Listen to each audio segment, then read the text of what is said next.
Menards is your electrical headquarters. We carry all the tools and testers you need for any electrical job. Stack up your toolbox with Southwire electrical products today. Right now, save big money on Southwire electrical tools, testers, cable ties, wire, and cable. Shop our huge selection in store at Menards. Ranked #1 in customer satisfaction among home improvement retailers according to J.D. Power. For more information, visit jdpower.com/awards. Save big money at Menards.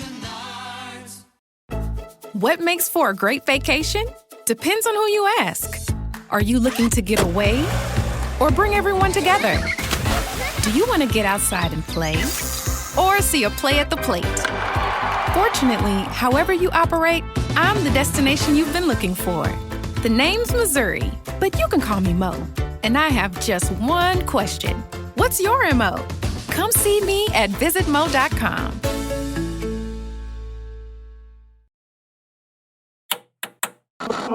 With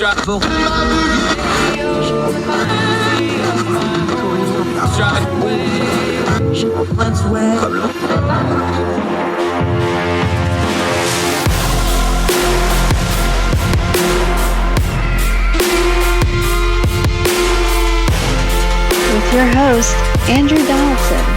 This is Heard Tell. Hi, welcome back to Heard Tell. He's back, Yael Ossowski, our very good friend from the Consumer Choice Center. We love having him on, one of our oldest friends and guests on the program, going all the way back to the radio days. How are you, my friend? Great to see you again. Yeah, things are all good here, Sir Andrew. We're, trying to survive the clocks backwards and things. We always do this whole daylight savings rigmarole every couple of months, and nothing gets passed. Everything changes all the same. We still have to change our clocks and suffer with young kids that wake us up at all hours. Yeah, it got dark early, and the sun came up faster this morning, and the dogs were very confused. That's basically all I got out of all of that. And the trick-or-treaters had to stumble around in the dark and the cold, but what do you do? Excuse me.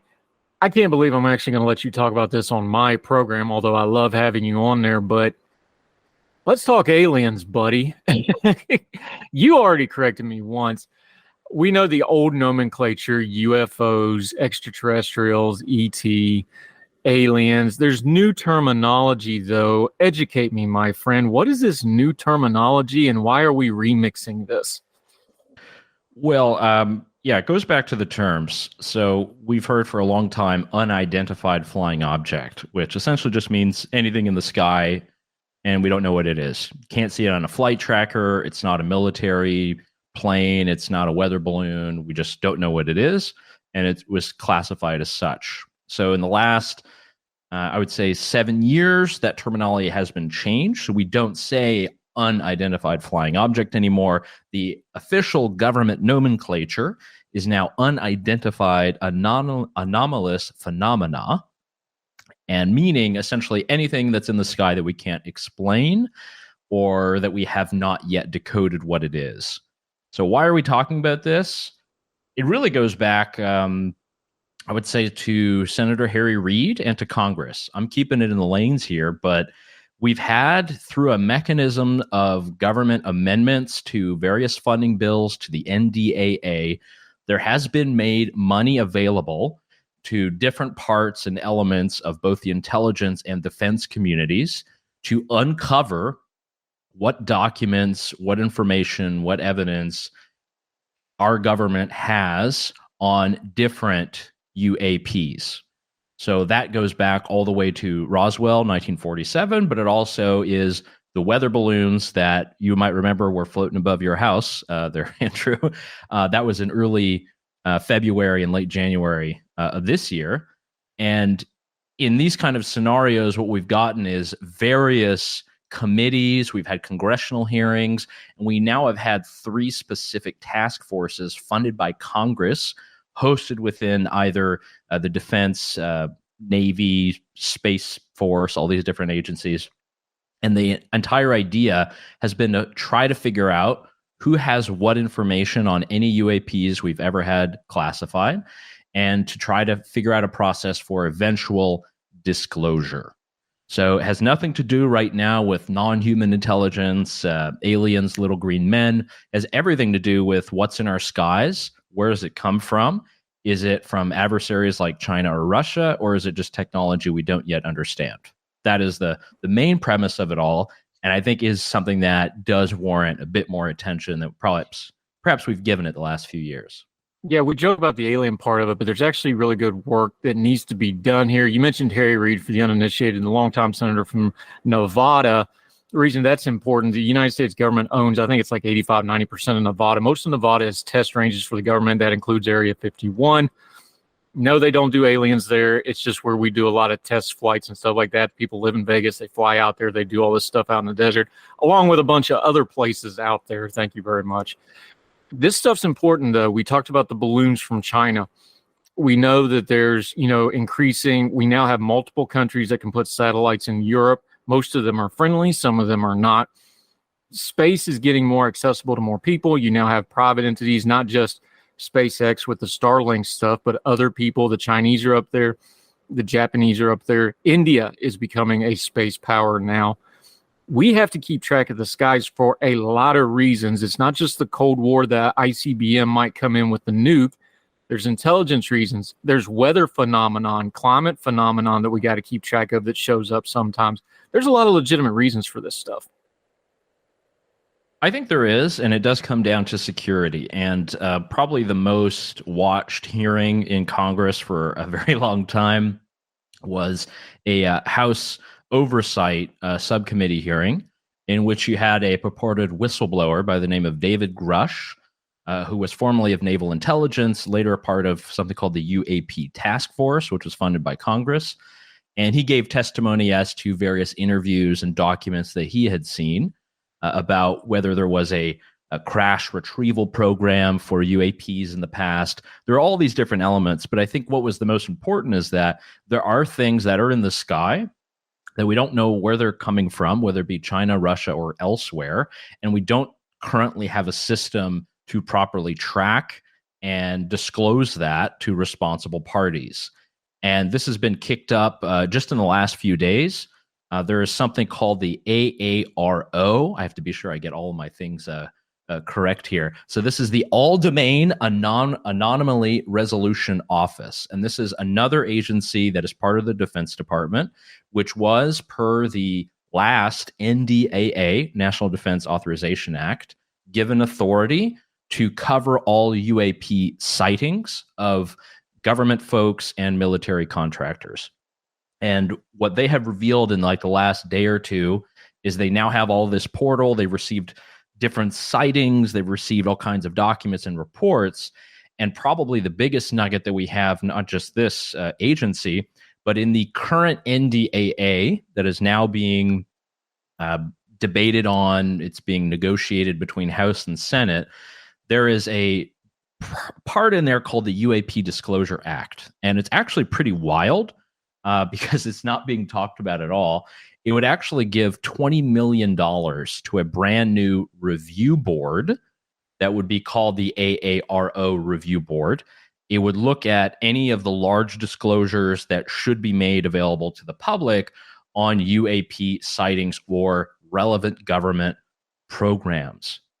So there have been various efforts at legislation to try to uncover programs that might be related to either sightings or research for many years, and we haven't gotten any information about it. And I think that brings up the second element of this. We talked about national security, but now it's also about transparency of our government, because there are hundreds of millions of dollars that are spent by the Pentagon every single year, likely upwards of $1 billion if we include pensions and all of that.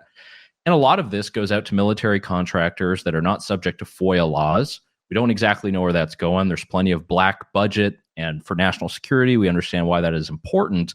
But a lot of this stuff could be harboring technologies, vehicles, programs, documents. We don't know. And I think that's the entire point. And luckily, we have seen a lot of great reporting on this from many new upstart Substacks, other media organizations, even News Nation has done a lot of reporting on this. A lot of people might be skeptical, But I think that's the natural position, is we have to be skeptical. And right now, the main aim is to focus on disclosure and aim it at the government. And if NDAA 2024 is passed, there are significant features and programs that would actually aim at disclosing many things beginning probably by December of next year. So we'll see how that works.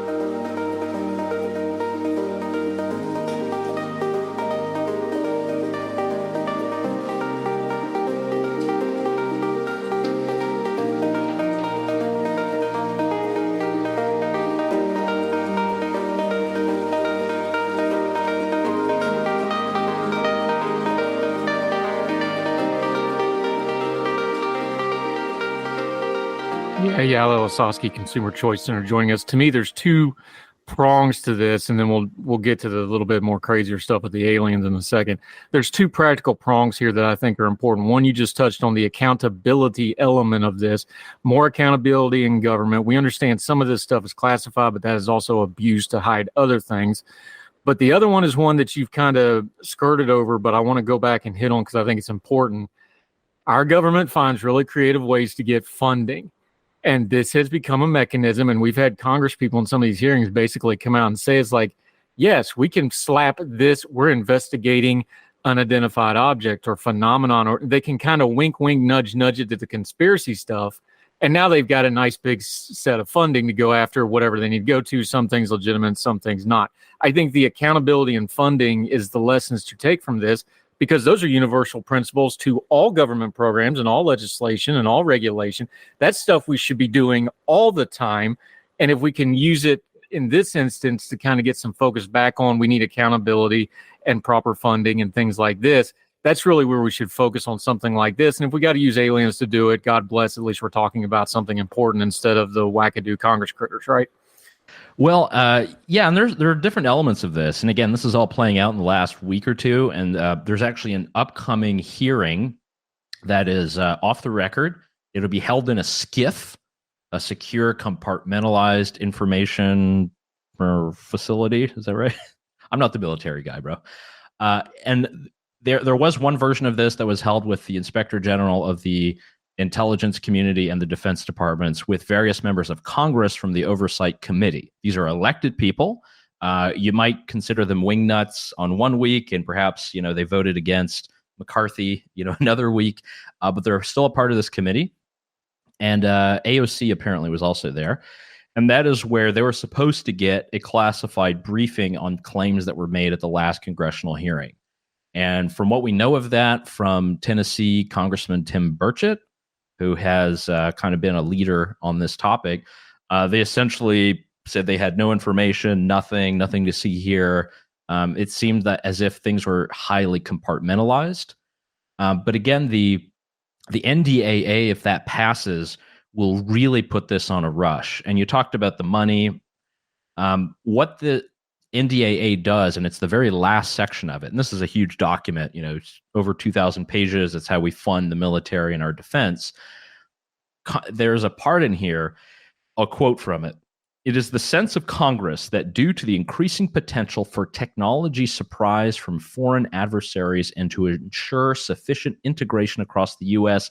industrial base and avoid technology and security stovepipes, there must be blah, blah, blah, elements of disclosure of any kind of technology that the U.S. has acquired. It goes on to mention things like propulsion and photon light beams, and I have no idea why that's in there.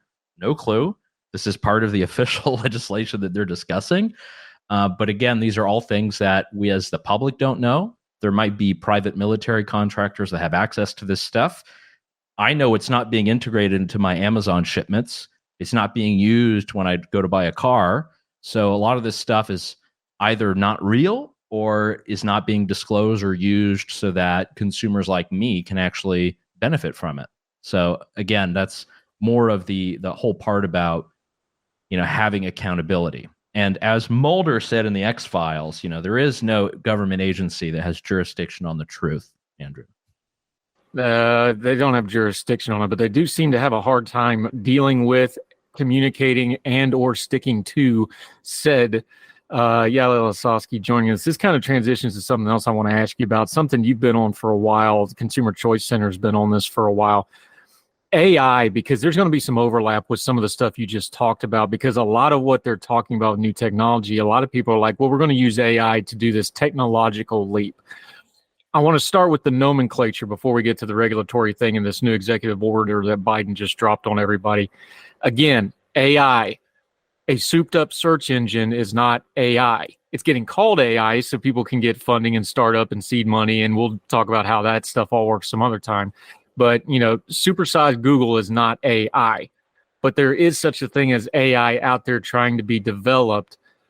I think we've got a nomenclature problem, especially when we start getting regulation, especially when we start getting executive orders. You just mentioned a sense of Congress. Well, we've all become aware of how jawboning works, where Congress says we want this to happen and companies adjust because they don't want the congressional pressure coming down on them. I think we got a nomenclature problem here because we're going to do a lot of regulating for something that doesn't actually exist, and we're going to end up screwing up innovation for something that could exist and could be a good thing if it's properly handled. And I don't trust my government to handle it. Your thoughts? Yeah, I think there are a lot of different elements to Biden's view of this. And, he's kind of following what the European Union has already laid out on artificial intelligence. I'll have an article about this out, actually, hopefully tomorrow. But what the Biden view of artificial intelligence and how it should be regulated is a very pessimistic model. And when you ask, what is the actual technology that we're talking about here? What we've seen primarily in the United States, a little bit in Singapore, a little bit in China, is we have these large language models. That's what they're called. And this is essentially just a huge database that has every possible piece of information, command, you name it. And we've been able to use that for generative art. You come up with various themes, topics, words, and I can output an image or video or different elements of your workflow. And what the Biden admin has done in this executive order is lay out a lot of very restrictive elements that really the only other bloc that's looking at this is Europe. And it's definitely not where I pull my sort of tech inspiration. But if we look at the order, a lot of it is just based on this risk model. So there's going to have to be a lot of reporting. Anytime that there's any update in your AI model, you're having to report that to the federal government in some capacity. You're having to register where you have your servers and your computers with the government. There will have to be a continuous review of your safety outputs on your product for government review. Again, there's nothing about how AI will improve our lives, living conditions, technology, innovation, and a very pessimistic view about how do we control this and restrict it. I think it's kind of problematic what we already have from the Biden administration. The focus here, again, he's using elements of law from the Defense Production Act, something that Biden has invoked, I believe now 9 or 10 times, to have various parts of executive authority. And this is supposed to be something used around wartime, but it's being used here to try to figure out how we can restrict and hopefully direct development in AI. I think it's the wrong approach.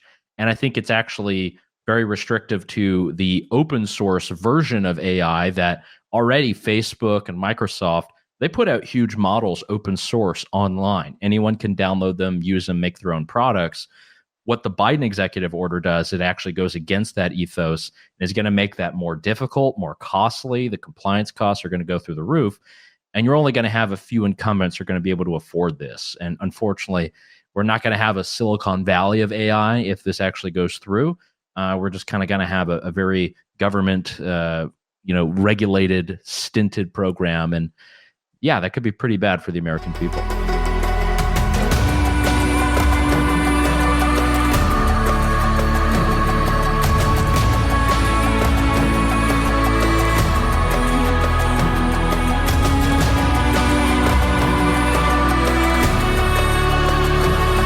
If you're busy juggling life, there's still you time. That's where DMAC comes in. With online classes that are flexible and convenient, you can even earn a degree in business, liberal arts, or criminal justice completely online. With mobile and student-friendly features, DMAC's outstanding online program will help you get the job or promotion you deserve. DMAC Online, with you in mind. Apply today. Your time, your DMAC. At Baker's Pharmacy, care is what's most convenient for you. Care is being here when you need us. We're open evenings and weekends. Care is helping you save more. Most insurance plans and discount cards are accepted at your local Baker's Pharmacy. Care is saving you time by managing your prescriptions online. You can request refills, check order status, and more. Care is convenience that works for everyone. Baker's, a world of care is in store. Services and availability vary by location. Age and other restrictions may apply. For coverage, consult your health insurance company. Visit the pharmacy or our site for details. Save on O'Reilly Brake Parts Cleaner. Get 2 cans of O'Reilly Brake Parts Cleaner for just $8. Valid in-store only at O'Reilly Auto Parts. O'Reilly Auto Parts.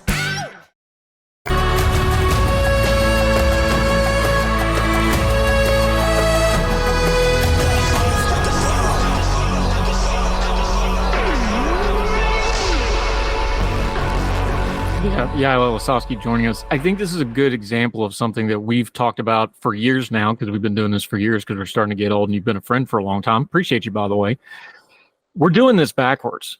So basically, and Biden's doing this, but everybody else does it too. I'm not just picking on him, but he's in the chair, so he gets the blame for this one. The United States government as a whole, we do a really good job of trying to hold things accountable that haven't even actually happened yet. But then, like the thing we were just talking about with, the unidentified and the government investigation stuff, we don't want to actually do accountability for the stuff that has happened or is happening. We have this exactly backwards when it comes to accountability. We're scared to death of this future technology, so we're trying to hold it accountable while it's still in the gestational stages and you don't even know what it is. It's like Seven, what's in the box? We don't know what's in the box. Oh, it's going to be a severed head. You don't know that yet. It's just calm down. But we want to have all kinds of accountability for this thing way out there in the future that's scary, but we don't want to have accountability over Congress is doing right now or has been doing in the last few years. And then we go, well, why are we having budget issues? Why are we having government shutdowns? That's kind of a core reason right there is we're doing this stuff backwards. Yeah, we kind of are. I think it does have a lot to do with rhetoric. And, your best buddy, Elon Musk, has talked a lot about the existential threat to humanity of artificial intelligence and AI.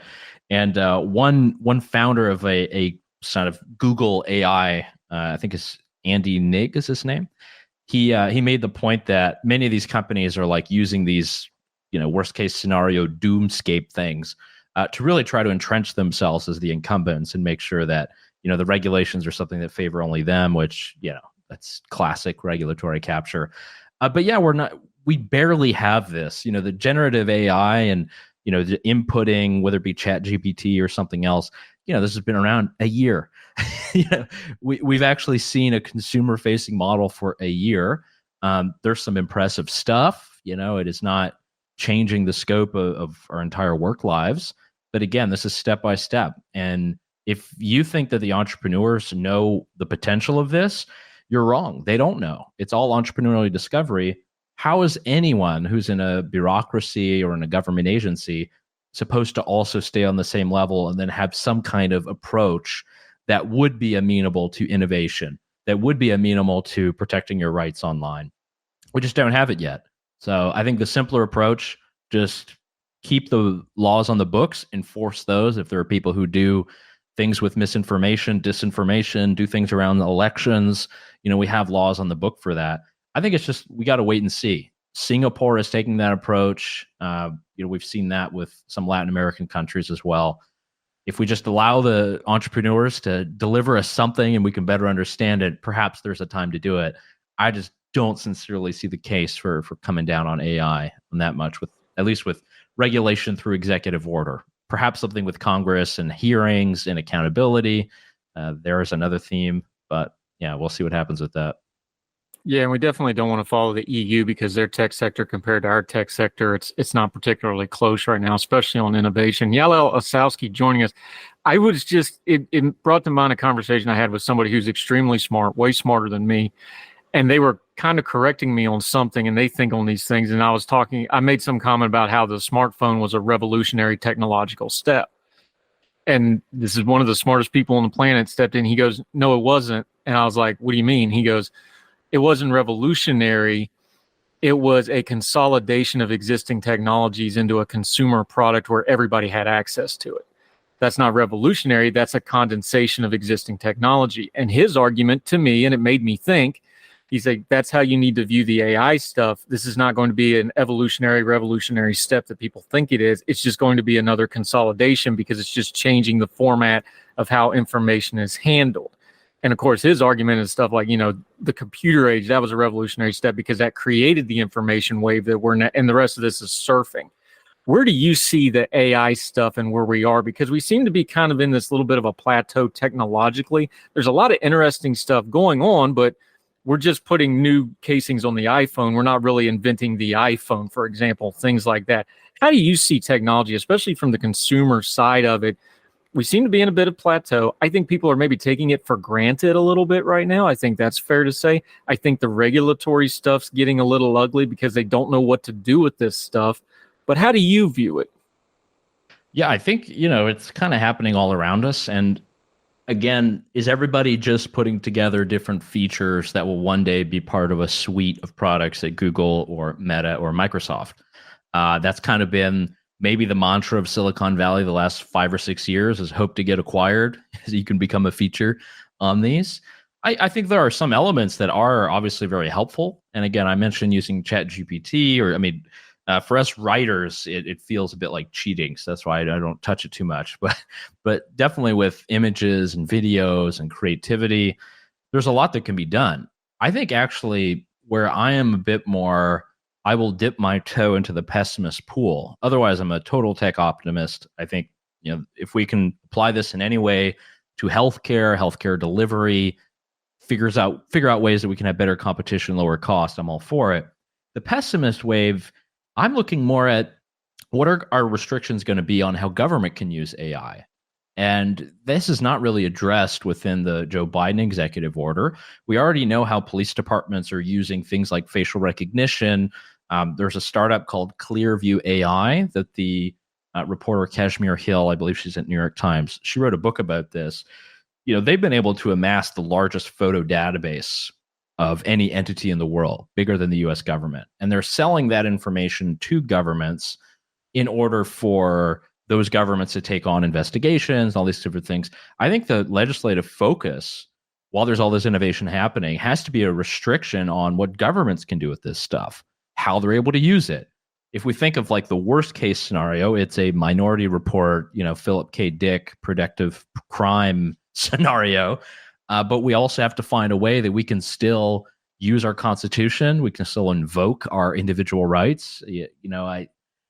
All these things that are happening, I think will have a different use case depending on your industry, and it'll take time. And the greatest innovation might not be there. But I think putting restrictions on what government can do with it, I think that's going to be a more important question of our time than what, new whistle bell app is delivered to us on our phone. That's kind of how I'm viewing it for right now. Still very much a tech optimist. Just would not like to see too much discretion and power used by government, which would not only stop the entrepreneurship, but also perhaps down the line endanger our own rights and freedoms.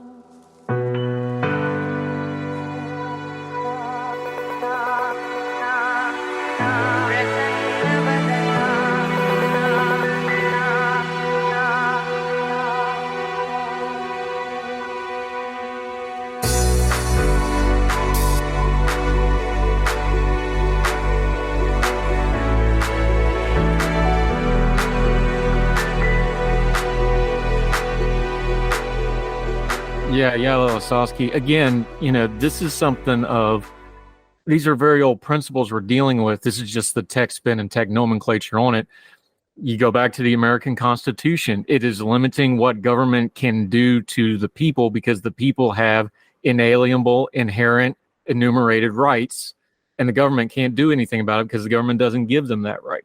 This is just the same conversation again, but we're talking about it with tech and going, okay, does the government have a right to do this, or do we have rights and the government needs to respect them?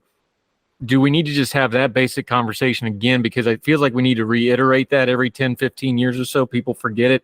This is just the same stuff we've always had to deal with as a free people self-governing. We're just using big terms like AI and Microsoft and Google and whatever on top of them, but it's the same problems, right? Yeah, and I think I'll give you a recent example. We've heard from it's a couple of very good journalistic reports about private mobile data. And we saw this a little bit during the pandemic. They would tell us, oh, we've seen there's less people that are driving into downtown. Well, how do they know that? Well, they know because they have the cell towers that are tracking everyone's cell phone. Okay, but the government doesn't have that information. How are they including that in the public health statistics? Well, they actually go out and buy the data from data brokers who buy it from the cell phone companies, the towers, the infrastructure providers. I think that is something that we have to be very wary of as well, because a government needs a warrant to access certain information about your location, about what you're doing on your phone, where you are at whatever time. But if they're able to bypass that using third parties, it's the same in the UAP discussion where there's third parties, military contractors, there are ways to get around FOIA. That is something that a practice that is far too ingrained in government right now. We need to be sure that we uphold these restrictions. These are negative rights that we have, the freedom from. And I think where we've seen a lot of that abuse has been probably with people we don't like, people who are accused of murder, shootings, drug dealers, bad guys in every television show ever. You see how far the CIA or CSI guys go, and you say, this is wonderful. But we have this fabric of a constitutional order that exists for a reason. And we can't sacrifice it, whether it be because there's a war in the Middle East and we're trying to promote one side or another. A lot of things are inherent. And I think we're losing sight of that recently. And I think technology in some cases could make it worse. So I'm dipping my toe right back in the pessimist pool. Yeah, Yael, Ossowski. I want to round this back up to the consumer choice level, which is your wheelhouse. I think there's a good bit of just good old-fashioned corruption that rears its head with this too. We just covered on the show the Matthew Perry thing, where apparently, the TMZ paid off the law enforcement and got the story before anybody else did. Wolfgang Van Halen was tweeting about it and said, yeah, when I was in the hospital, when my dad died, we hadn't even left the hospital yet. They had it out because they paid off a medical worker. We're talking about the government doing government employees like law enforcement, healthcare employees. You were talking about healthcare reform earlier. I think that's a part of the data information war that we do need to deal with in a regulatory way, in a law enforcement way. There needs to be some real penalties to people, especially government people, especially healthcare people, who deal with personal data and just sell it off to people. Good old-fashioned corruption has been going on for forever. That's something that we practically need to do something about with ethically. That's just kind of the on-the-ground meaning of technology that we don't think about, but we're going to see more and more and more of that because you're going to have more and more medical administrators. You're going to have more law enforcement. It's going to have more access to more databases. People are going to buy that information. That seems like a hole in laws that are probably going to have to get caught up, case law, tried in court. But we need to address that part of it from a consumer level, don't we? Because that's very practical to people like, hey, you sell your car to somebody and now somebody's got your car buying history or your driving record and they just sell it to somebody, that kind of stuff. Yeah, it's not hard to imagine. We've seen it in other authoritarian countries. You get a bunch of people come out for a rally, pro-Palestine, pro-Israel, you name it. And then the police somehow get the information from the cell phone providers. They go back to those people. Hey, were you at this protest the other day? And we know that because of these records. Okay, did you get a warrant? No, we bought the information from here, there, and everywhere. The executive order written by Biden does make one very good point, in that he does say Congress should pass a national privacy law. A privacy law, something that can help protect our data privacy online, specifically when it comes to government organizations, but also would help promote innovation and allow us to be able to make our data portable if we want. And that is not yet in the cards. There's a couple states that do have privacy legislation: California, Vermont, Virginia. These are somewhat comprehensive, oftentimes too restrictive, and take, again, an influence from the European GDPR, the General Data Protection Regulation, which goes too far. I can attest by how many cookies I have to reject each and every day. But that is something that we have to come up with. And I made a similar point around the whole argument of central bank digital currency, CBDCs. There's a lot of people who love to ban them outright and do it.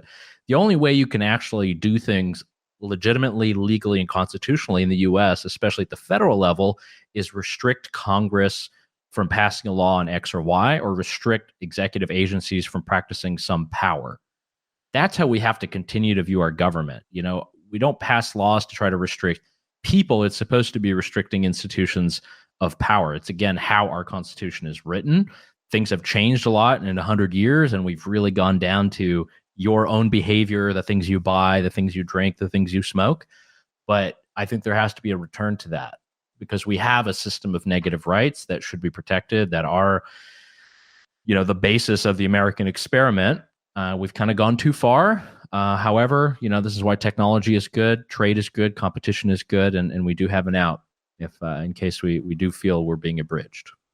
Yeah, Ossowski joining us. We saw a little bit of case law along that where the courts did step in and told cops, like, no, you can't just geofence a whole group of people and start picking people out, although they're going to keep trying to do that. You can imagine how that could get used for protesters. Are you going to start targeting the smoke, the VA's a smoke-free campus, the same 4 people are outside the gate smoking every day? Are we going to start targeting smokers? Are we going to start targeting legal gun owners? Every time the Democratic Socialists want to have a rally, are they going to get targeted? Pick whatever you want. You can see where that stuff could go bad in a hurry, because there's always going to be this push-pull between the government, law enforcement. Healthcare is going to want to start getting more of your private data, especially the insurance companies, because they're going to want to find a way to get out of those insurance contracts. The healthy push-pull is going to start encroaching into that privacy stuff. What do you recommend folks look for to where the line gets crossed? Because they're always going to push it. There's always going to be that. And it's not an unhealthy thing, frankly. There should be a little bit of push-pull on the cutting edge of this stuff, because we're all trying to figure it out and technology has to advance. Give folks 1 or 2 things to look for as consumers of when it crosses the line, or when they should start reading up on it, or when it's time to start haranguing the Congress critter, or whatever the case may be. I think the best thing to do right now is, it's not even the old, write your congressman, is just start using privacy tools to be sure you can opt out of all this stuff. So start using password managers, start using email alias things, encrypted emails, start using browsers that don't leak out all of your information. Stop allowing ads. You can block cookies if you want. All the tools already exist. And that's how you're going to be sure that you don't get your information out, and make it as easy as possible.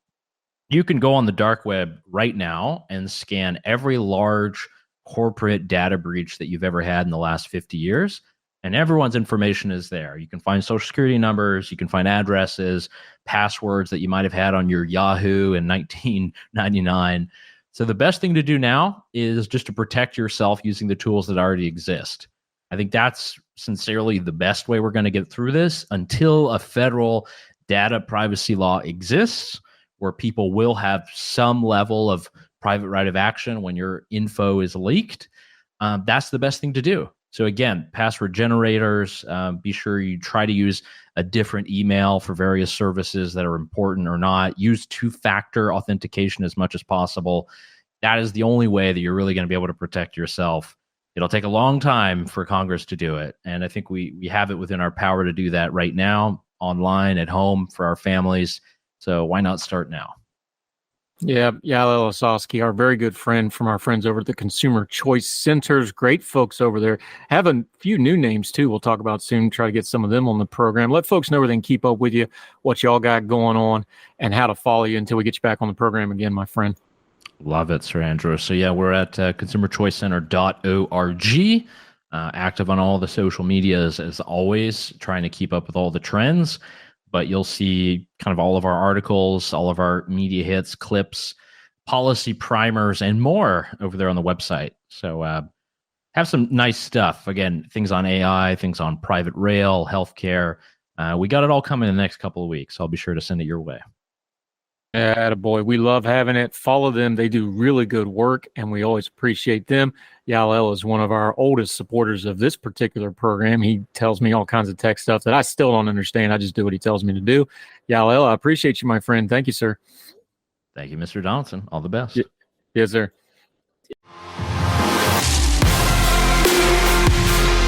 All the music on Her Tell is provided under a Creative Content license from monstercat.com. Somos la máquina.